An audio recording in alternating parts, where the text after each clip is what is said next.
define the date, take the next step, and then follow the breadcrumbs and make progress, because you will wake up in 5 years and you will be ready to go. And as you know, and I know, 5 years goes by like that. Do you want a wealthy retirement without worrying about money? Welcome to the Retire in Texas podcast, where you will discover how to enjoy your faith, your family, and your freedom in the state of Texas. And now, here's your host, financial advisor, author, and all-around good Texan, Darryl Lyons. Hey, this is Darryl Lyons, CEO and co-founder of Unpacks Financial Group, and you're listening to Retire in Texas, and this information is general in nature. It's not intended to provide specific investment, tax, or legal advice. Visit paxfinancialgroup.com for more information. Okay, so you want to retire in 5 years. I mean, I don't know if you've ever heard anybody say that. Maybe your parents, maybe it's you, maybe a friend. I'm going to retire in 5 years. What is it about 5 years? And remember, when I say retirement, I'm talking about pivoting, not necessarily retirement by the definition. We know which definition of retirement is the disposal of an asset over its useful life. That's not what I'm talking about. I'm talking about pivoting, but I'll use retirement because it's easy for us to digest.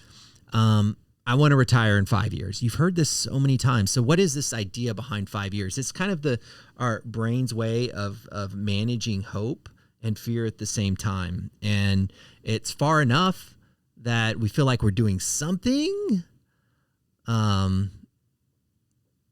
It gives us a degree of ambition without really taking action right now. So this 5 year thing gives us a little dopamine hit. You know, we study behavioral finance a lot, and it's kind of crazy how money is really more so, in the head and in the heart than even in the math. And so here we have this idea of saying, I'm going to do it 5 years from now, which is basically a little dopamine hit. Doesn't give us the discomfort, but it just gives us a little bit of dopamine and something to think about and something to chew on, and it's non-committal. But the problem is that you've got a lot of people depending on us, to pull the trigger. I mean, there's kids and grandkids waiting for the day. There's spouses, there's family. And frankly, there's employees. And I don't think we think about this enough, but there's a lot of people like waiting to take on this new responsibility. And they're waiting for John to retire or Mary to retire. And then they want to step into that role. And, or a business owner, there's people waiting to step into a leadership role into the next chapter. And yeah, people don't talk about it, but they whisper and they're waiting, because so-and-so's not committing. They keep saying every 5 years, they keep procrastinating. I can't tell you how many times I've heard this story. I'm going to retire in 5 years. I'm going to retire in 5 years. Let me give you one story to help you. I'll give you a couple actually. So Linda, let's talk about Linda. She spent 30 years working in a career, raising a family, paying bills, doing everything that she had to, just hustling. But when it came to retirement, she had a habit of just kind of putting it off. She always thought, I'm going to start saving seriously in 5 years, because there's just a lot of stuff, as you would imagine, braces and camps and things, but I'm going to start saving in 5 years.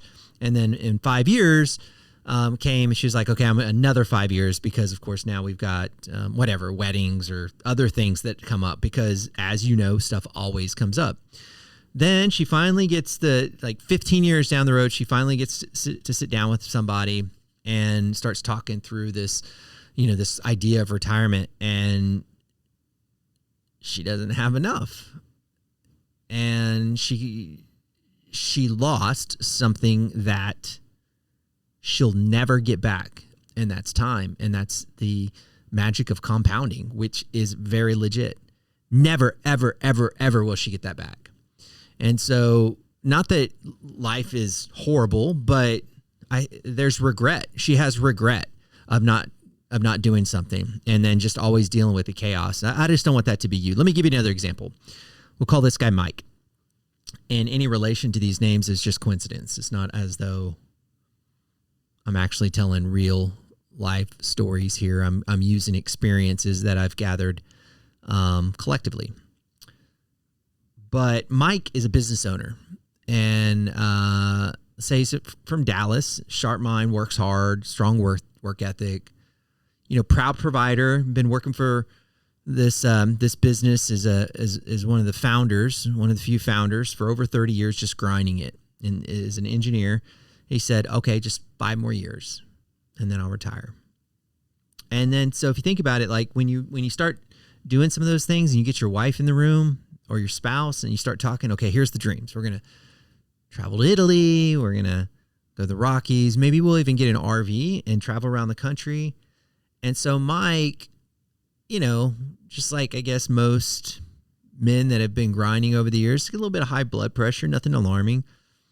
And he ran the numbers. He actually sat down with an advisor, ran the numbers, and the advisor said, you're actually pretty good. You could pull the trigger now. But Mike, in his engineering mind, said, I'm going to wait until my investments hit $1.5 million, and then I'm going to pull the trigger, which isn't always a bad thing, but there are consequences for putting this thing off. So as you would imagine, year 4 rolled around, getting closer, but Mike started to kind of feel a little bit more tired. Just kind of like, stressed, but he just brushed it off. 5 years came, hit the number, and he had a stroke. And he recovered mostly, but his energy was never the same. Travel was harder. Hiking was out. Long distance driving was tricky. I mean, obviously trying to stay positive, but it just wasn't the same, and definitely no RVs. So, sitting and just kind of wrestling with life regrets, a glass of wine in a fire. He said, if I could do it over again, I would have pulled the plug at 60. The money was plenty. I don't know, really, there wasn't just a real reason. It was just kind of an arbitrary. I felt better, but I should have retired it earlier. And, this stuff happens I want to say every day, but I don't see clients like I used to. But I saw this a lot where the idea of retiring in 5 years was just kind of a psychological hack, where it's just ambitious enough, but non-committal enough. So how do we solve for this? How do we push through this idea of this 5 years nebulous concept? I think there's 2 ways to do it. One is define the date, and 2 is to take the next step. So let's unpack that just in brief. So defining the date, you could write it on the calendar, which is a pretty simple exercise. That's a start. Some people I've seen that'll do kind of like a retirement vision board.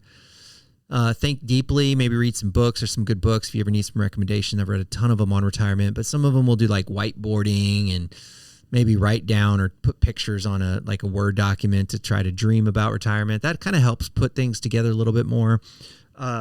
Announcing it to people, kind of getting it out. And that most psychologists will say if you commit something verbally to somebody else, it's more likely you're going to do it. So that's a good hack. Savings targets, we talked a little bit about that. That helps. So, if you have a savings target, I would probably give it a range versus an absolute number. You could, even if you wanted to, start planning your retirement party, rent the space out, or, start thinking about that a little bit more. But these are things to just kind of define the date, not a date that just keeps moving. So that would be your next big step. Your second step is to take the first step. That sounds kind of backwards, but you don't really have to see the whole staircase to take the first step. You don't. And when you take the first step, it's going to start opening up kind of a pathway. James Clear in Atomic Habits, he talks a lot about this. And if you haven't grabbed the book, it's a great book. It's become almost a cult classic now. He says you do not have to rise to the level of your goals. I'm sorry. Let me say it this way. You do not rise to the level of your goals. You fall to the level of your systems. Really, another way to say that is you don't rise to the level of your goals. You fall to the level of your strategy, like how you're going to get things done. So I don't need you to just create the whole retirement framework in day one, but just take the next step. One of the next steps a lot of people think about is how am I going to solve for the healthcare in retirement? So many people say I'm going to retire at 65 because Medicare. But you don't have to wait for Medicare. You can jump on a lot of health insurance plans before Medicare. In fact, I'll say PACS is really good about helping navigate that. A lot of financial advisory firms don't talk about healthcare. We talk about it a lot. That's a little plug for us because I'm proud that we are able to navigate that. And we've actually helped people retire before Medicare age because we were able to figure out a way to get them health coverage. And that was important because their health was deteriorating. And the only reason they were working was because of Medicare. And so we were able to come up with a strategy for healthcare to bridge the gap before Medicare kicks in. So step one might be just making sure you got your healthcare strategy down. Step two might be, or maybe another step one. The order is not critical, but figuring out when you're going to pull the plug on Social Security and crunching those numbers. It's not too difficult. There used to be a lot more loopholes in Social Security. Now it's pretty cut and dry. A good first step is funding your 401k. If you're over 50, you get some catch-up provisions. So you need to make sure you're maxing out your 401k. It's a good first step. Converting your IRA, if you've got any old IRAs, converting those to Roths is a good step. Paying off debt. My Dave Ramsey folks, paying off debt.